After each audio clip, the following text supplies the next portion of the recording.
Hello friends, Chevrolet enjoy ആണ് വണ്ടി. 2013 model. ഇതിൽ 1,11,000 കിലോമീറ്റർ ഓടിയിട്ടുണ്ട്. ഇപ്പോൾ 1,00,000 സർവീസാണ് നമ്മളിപ്പോൾ ചെയ്യാൻ പോകുന്നത്. ഇതിനകത്ത് ചെയ്യാനുള്ളതെന്ന് വെച്ചാൽ മേജർ സർവീസ് ചെയ്യണം. 1,00,000 ഡീസൽ ഫിൽറ്റർ, അതുപോലെ engine oil, gear oil, coolant, അങ്ങനെയുള്ള എല്ലാ സാധനവും മാറാറുണ്ട്. അപ്പോൾ അതിൻ്റെ കൂടെ തന്നെ ടൈമിംഗ് കിറ്റും കൂടെ നമ്മൾ ചെയ്യുന്നുണ്ട്. ഇത് സെയിം സ്വിഫ്റ്റിൻ്റെ ഏകദേശം സെയിം എൻജിൻ തന്നെയാണ്. ഇത്തിരി പാർട്സിന് മാത്രം ചെറിയൊരു വ്യത്യാസമുള്ളൂ. പക്ഷേ ബാക്കി എല്ലാ കാര്യവും സെയിം തന്നെയാണ്. കോട്ടർജെറ്റിൻ്റെ സെയിം തന്നെയാണ് ഇതിനകത്ത് വരുന്നത്. ഇതിൽ ടൈമിംഗ് ലോക്ക് എന്ന് പറഞ്ഞു കഴിഞ്ഞാൽ ക്യാമിൻ്റെ സ്വിഫ്റ്റിന് വരുന്ന പോലെ തന്നെ ലെഫ്റ്റും റൈറ്റും. സ്വിഫ്റ്റ് എൻജിൻ ഇങ്ങനെ ആയതുകൊണ്ട് നമുക്ക് ബാക്കും ഫ്രണ്ട് എന്ന് പറയും. ഇത് ഈ രണ്ട് സൈഡാണ് ക്യാമറ ലോക്ക് വരുന്നത്. ഏകദേശം ഇത് ഇവിടെ ഒരു അലങ്കി ഉണ്ട്, കണ്ടോ, ഈ കാണുന്നുണ്ട്. അതുപോലെ ഇപ്പുറത്തുണ്ട്. ഇത് അഴിച്ച് കഴിഞ്ഞാൽ കാണാൻ പറ്റും. മാനിഫോൾഡും കൂടെ അഴിച്ച് കഴിഞ്ഞാൽ കറക്റ്റായിട്ട് കാണാൻ പറ്റും. മാത്രമല്ല ക്രാങ്കിൻ്റെ ലോക്ക് വരുന്നത് ഇതിന് സ്വിഫ്റ്റിൻ്റെ ഒക്കെ എന്ന് പറഞ്ഞാൽ സെൻട്രലായിട്ടാണ് ഹോൾ വരുന്നത്. ഇത് ലെഫ്റ്റ് സൈഡായിട്ടാണ് ഫ്ലൈ വീലിലേക്ക് ലോക്ക് വരുന്നത്. 6 mm അലങ്കി കറക്റ്റായിരിക്കും അതിനകത്ത്. പിന്നെ അതുപോലെ തന്നെ ഡീസൽ ഫിൽറ്റർ മാറാനുണ്ട്. ഡീസൽ ഫിൽറ്റർ ഇവിടെ വരുന്നത്. ഡീസൽ ഫിൽറ്റർ നമുക്ക് മാറണം. അതും പിന്നെ അതുപോലെ തന്നെ ടൈമിംഗ് ചെയിൻ അഴിക്കാനായിട്ട് നമുക്ക് ക്രാങ്ക് കേസ് അഴിക്കണം. സ്വിഫ്റ്റിൻ്റെ ഏകദേശം സെയിം തന്നെയാണ്. അതിൽ ചെയ്യുന്ന പോലെ തന്നെ ചെയ്യണം. എന്താ വെച്ചാൽ പാർട്സിന് മാത്രം ചെറിയൊരു മോഡൽ വ്യത്യാസം മാത്രമേ ഉള്ളൂ. അതേ പ്രൊസീജിയർ തന്നെയാണ് ഇതിനകത്തും എല്ലാം വരുന്നത്. ടൈമിംഗ് കവർ അഴിക്കണം, അതുപോലെ തന്നെ ക്രാങ്ക് കേസ് ഇറക്കണം, അതിൻ്റെ ബെൽറ്റ്, പുള്ളി, അങ്ങനെയുള്ള സാധനങ്ങളൊക്കെ ഇറക്കണം. എന്താണെന്ന് വെച്ച് കഴിഞ്ഞാൽ അതിനേക്കാളും കുറച്ചുകൂടെ എളുപ്പമായിരിക്കും. ഇവിടെ സ്പേസ് കുറച്ച് കൂടുതൽ കിട്ടും. അതുപോലെ നമുക്ക് പണിയെടുക്കാനും ഇത്തിരി ഈസിയാണ്. എൻജോയ്, മനസ്സിലായില്ലേ? അപ്പോൾ നമുക്ക് ഇതിൻ്റെ ക്രാങ്ക് കേസ് തൊട്ടിട്ട് ഇറക്കി നോക്കാം. നമ്മൾ ഫുള്ളായിട്ടുള്ള വീഡിയോ ഇടുന്നില്ല, എന്താ വെച്ചാൽ ലെങ്ത്ത് ഒരുപാടാകുന്നതുകൊണ്ട്. അപ്പോൾ ഇതിന് ഇറക്കാനായിട്ട് വേറെ ഒന്നുമില്ല. ചിറ്റ് ബോൾട്ട് തന്നെ, അതുപോലെ തന്നെ ക്രാങ്ക് കേസിലും ചിറ്റ് ബോൾട്ട് തന്നെ വരുന്നുള്ളൂ. എന്താണെന്ന് വെച്ചാൽ ക്രാങ്ക് കേസ് ഇറക്കുമ്പോൾ നമുക്ക് അടിയിലൊരു ക്രോസ് മെമ്പർ ഉണ്ട്, സ്റ്റിയറിംഗ് റാക്കോടെ കൂടി വരുന്നത്. അത് കംപ്ലീറ്റ് ഇറക്കിയാൽ മാത്രം തന്നെ നമുക്ക് ക്രാങ്ക് കേസ് പുറത്തെടുക്കാൻ പറ്റുള്ളൂ, അഴിച്ചെടുക്കാൻ പറ്റുള്ളൂ. അപ്പോൾ ആ ഒരു ഡിഫിക്കൽട്ട് മാത്രം ഇതിനകത്തുള്ളൂ. അപ്പോൾ ആ ക്രോസ് മെമ്പർ ഇറക്കി നമുക്ക് ക്രാങ്ക് കേസ് ഇറക്കിയിട്ട് ഞാൻ ബാക്കിയുള്ള ടൈമിംഗ് കാണിച്ചു തരാം. നമുക്കിത് ടൈമിംഗ് ലോക്ക് ചെയ്യണമെന്നുണ്ടെങ്കിൽ ഇതിൻ്റെ ടർബോ അഴിച്ച് മാറ്റിയാൽ മാത്രമേ നമുക്ക് ടൈമിംഗ് ചെയ്യാനായിട്ടുള്ള ആ ബോൾട്ട് അഴിക്കാൻ പറ്റുള്ളൂ. ടർബോ അവിടെ വയ്ക്കുമ്പോൾ നമുക്ക് അതിനുള്ള ഗ്യാപ്പോ കാര്യങ്ങളോ ഒന്നും കിട്ടില്ല. ഇത് ടർബോ അഴിക്കാൻ ഇത്തിരി പാട് തന്നെയാണ്. എന്താ വെച്ചാൽ അടിയിൽ 2 ബോൾട്ട് അഴിക്കാൻ ഇത്തിരി ബുദ്ധിമുട്ടാണ്. അപ്പോൾ നമ്മൾ ഈ സൈലൻസറിൻ്റെ കാറ്റലിറ്റിക് കൺവെർട്ടർ, ആ സാധനം അടിയിൽ 2 ബോൾട്ട് ഉണ്ട് 13-ൻ്റെ. പിന്നെ അതുപോലെ ഒരു 16-ൻ്റെ ബോൾട്ടും കൂടെ ഉണ്ട്. അത് അഴിച്ചിട്ട് ഒന്ന് അങ്ങോട്ട് മാറ്റി വയ്ക്കുമ്പോൾ കുറച്ച് ഗ്യാപ്പ് കിട്ടും സൈഡ്. ഇല്ലാത്ത പക്ഷം ഈ ഗ്യാപ്പ് ഉണ്ടാവില്ല. അപ്പോൾ ആ ഗ്യാപ്പ് കിട്ടിയാൽ പിന്നെ നമുക്ക് എന്നാലും ബുദ്ധിമുട്ട് തന്നെയാണ്, എങ്കിലും നമുക്ക് കുറച്ചുകൂടെ ഈസി ആയിട്ട് അഴിക്കാൻ പറ്റും. അപ്പോൾ അങ്ങനെ ഇതിൻ്റെ 13-ൻ്റെ 3 ബോൾട്ട് അഴിച്ച് കഴിഞ്ഞാൽ നമുക്ക് ടർബോ അഴിച്ച് പുറത്ത് വയ്ക്കാം. ഇനി നമുക്ക് ഈ ക്യാമ് ലോക്ക് ചെയ്യാനായിട്ട് ഈ 8-ൻ്റെ അലങ്കി ഉണ്ട്. അത് അഴിച്ചതിന് ശേഷം സ്വിഫ്റ്റിൻ്റെ ഒക്കെ നമ്മൾ ലോക്ക് ചെയ്യുന്ന പോലത്തെ അതേ ടൂള് വെച്ചിട്ട് നമുക്കിതൊന്ന് ലോക്ക് ചെയ്യാം. അതുപോലെ ലെഫ്റ്റ് സൈഡ് ക്രാങ്കിലും ലോക്കുണ്ട്. ഇനി ക്രോസ് ഇറക്കണം, സമ്പ് ഇറക്കണം, പണിയുണ്ട്. ഇത്തിരി ബുദ്ധിമുട്ടുള്ള വർക്കാണ്. ഫ്രണ്ടേജ് നമുക്ക് അഴിക്കാൻ ഈസിയാണ്, പക്ഷേ എങ്കിൽ അടിവശം അങ്ങനെയൊക്കെ ഇറക്കാൻ ഇത്തിരി ഡിഫിക്കൽട്ടാണ്. നമുക്ക് എന്തായാലും അഴിച്ചെടുക്കാം. ഇപ്പം നമ്മൾ ടൈമിംഗ് ചെയിൻ കിറ്റ് കംപ്ലീറ്റും അഴിച്ച് മാറ്റിയിട്ടുണ്ട്.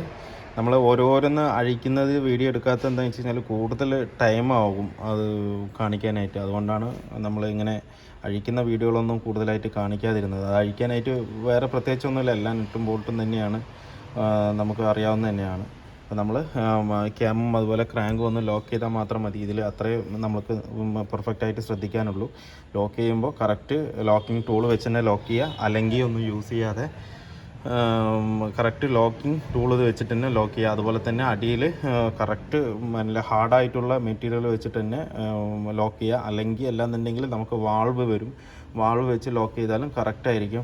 എന്നാൽ മാത്രമേ അത് കറക്റ്റ് ലോക്കിങ്ങിൽ നിൽക്കുള്ളൂ. ഒരു ചെറിയൊരു ഷെയ്ക്ക് പോലും വരരുത്. അതാണ് ഇതിൻ്റെ. വേറെ ടൈമിംഗ് മാർക്കോ കാര്യങ്ങളോ ഒന്നുമില്ല ഇതിനകത്ത് നമുക്ക് ചെക്ക് ചെയ്യാനോ. ആ ഒരു ലോക്കിംഗ് പൊസിഷൻ മാത്രമേ ഉള്ളൂ. അതുകൊണ്ട് ആ ലോക്കിംഗ് പൊസിഷൻ പെർഫെക്റ്റായിട്ട് ലോക്ക് ചെയ്യുക. ലോക്കിംഗ് ടൂൾ വെച്ച് തന്നെ ലോക്ക് ചെയ്യുക. നമ്മളിപ്പോൾ ചെയിൻ അഴിച്ചതിൽ ഇതാണ് നമ്മൾ ചെയിൻ അഴിച്ചത്. നമ്മളിതിലിപ്പോൾ മാറ്റാൻ പോകുന്നതെന്ന് വെച്ച് കഴിഞ്ഞാൽ എല്ലാം ഒറിജിനൽ പാർട്സ് തന്നെയാണ് ഇടുന്നത്, മറ്റേ ചെയിനും കാര്യങ്ങളൊക്കെ. GM-ൻ്റെ തന്നെയാണ്. ഇത് പാഡാണ്. അതുപോലെ ഇത് ടെൻഷനറാണ് വരുന്നത്, അതും GM-ൻ്റെ തന്നെയാണ്. ഇതിപ്പോൾ അവൈലബിലിറ്റി കുറവായതുകൊണ്ട് ഇവർ പ്രൈസൊന്നും ഇതിൽ കാണിക്കുന്നില്ല, ഒക്കെ കട്ട് ചെയ്തിട്ടാണ് തരുന്നത്. എന്തായാലും MRPനേക്കാളും കുറച്ച് കൂടുതലൊക്കെ ആയിരിക്കും ഇവർ പേ ചെയ്യുന്നത്, നമ്മൾ കൊടുക്കേണ്ടി വരിക.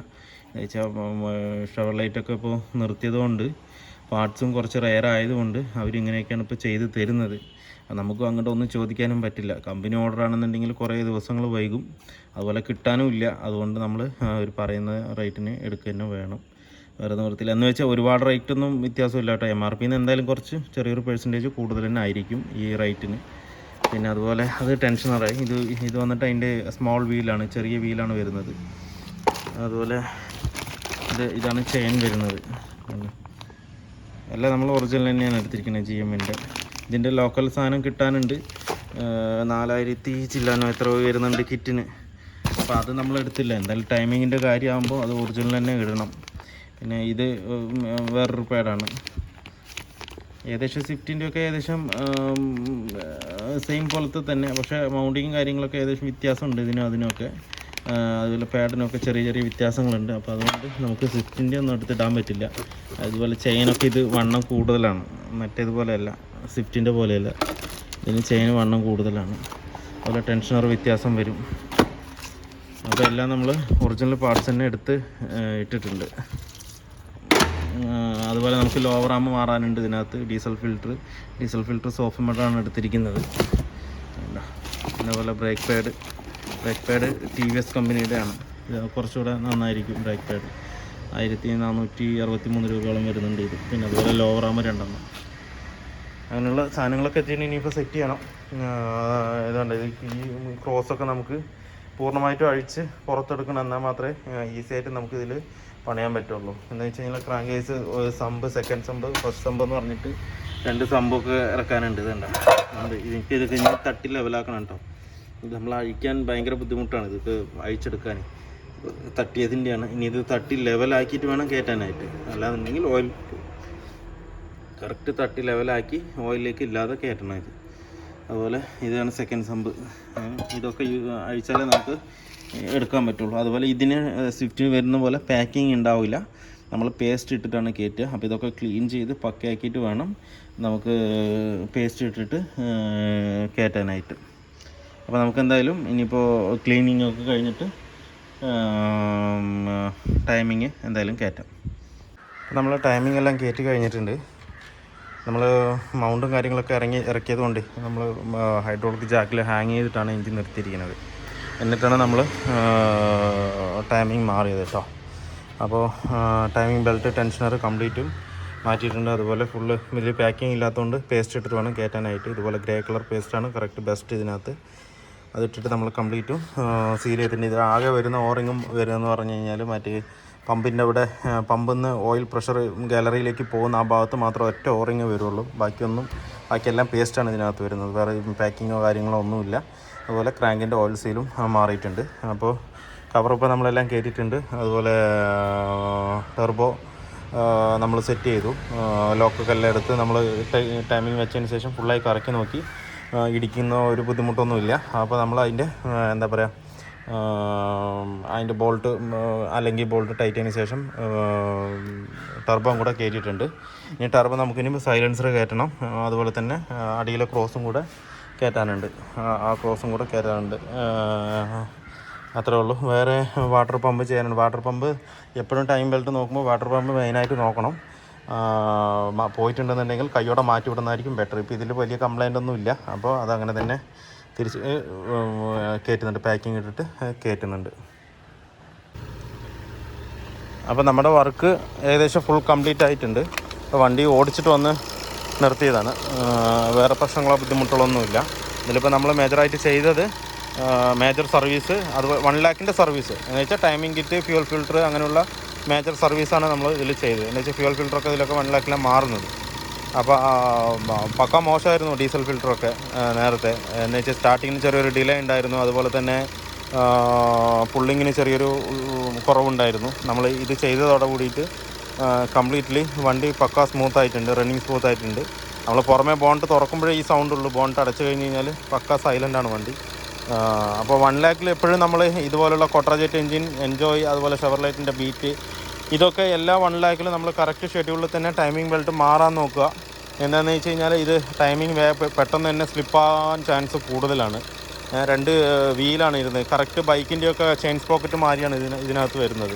അതുകൊണ്ട് എപ്പോഴും നമ്മൾ കറക്റ്റ് ഷെഡ്യൂളിൽ തന്നെ ഇത് മാറാൻ നോക്കുക.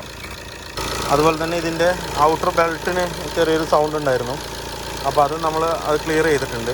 ബെൽറ്റ് പിടിക്കുകയൊന്നും ചെയ്തിട്ടില്ല. ഇതെന്താണെന്ന് വെച്ച് കഴിഞ്ഞാൽ ബെൽറ്റിൻ്റെ ടീത്തിൻ്റെ ഇടയിൽ മെറ്റൽ കണ്ടൻറ്റ് ഉണ്ടായിരുന്നു. ഓൾറെഡി പുതിയ ബെൽറ്റാണ് ഇതിനകത്ത് കിടക്കുന്നത്. എന്നാലും മെറ്റൽ കണ്ടൻറ്റ് പെട്ടെന്ന് തന്നെ ഇതിനകത്ത് വന്നിട്ടുണ്ടായിരുന്നു. ആ മെറ്റൽ ഒരു പിസിരുമാരിയാണ് നിൽക്കുന്നത് ഈ ബെൽറ്റിൻ്റെ ആ ചാലിനകത്ത്. അപ്പോൾ നമ്മളതൊരു കണക്ടർ എന്തെങ്കിലും വെച്ചിട്ടൊന്ന് പക്ക ക്ലീൻ ചെയ്താൽ മതിയാവും. ഞാൻ അതിൻ്റെ കറക്റ്റായിട്ടുള്ള എങ്ങനെ ക്ലീൻ ചെയ്താലും ഞാൻ അടുത്ത വീഡിയോയിൽ ഞാൻ കാണിച്ചു തരാം. അത് ക്ലീൻ ചെയ്താൽ പക്ക സൗണ്ട് ക്ലിയർ ആവും ഇതിനകത്ത്. എല്ലാത്ത പക്ഷേ നമ്മൾ ഈ മെറ്റൽ ടു മെറ്റൽ കോൺടാക്റ്റ് വരുമ്പോൾ ആ ഒരു ചെറിയൊരു കിച്ച് നോയ്സ് ഫുൾ ടൈം വന്നുകൊണ്ടിരിക്കും, ഫുൾ ടൈം. അപ്പോൾ അതും കൂടെ ക്ലിയർ ചെയ്തപ്പോൾ വണ്ടി പക്ക സ്മൂത്ത് ആയിട്ടുണ്ട്. വേറെ പ്രത്യേകിച്ച് സൗണ്ടോ കാര്യങ്ങളോ ഒന്നുമില്ല.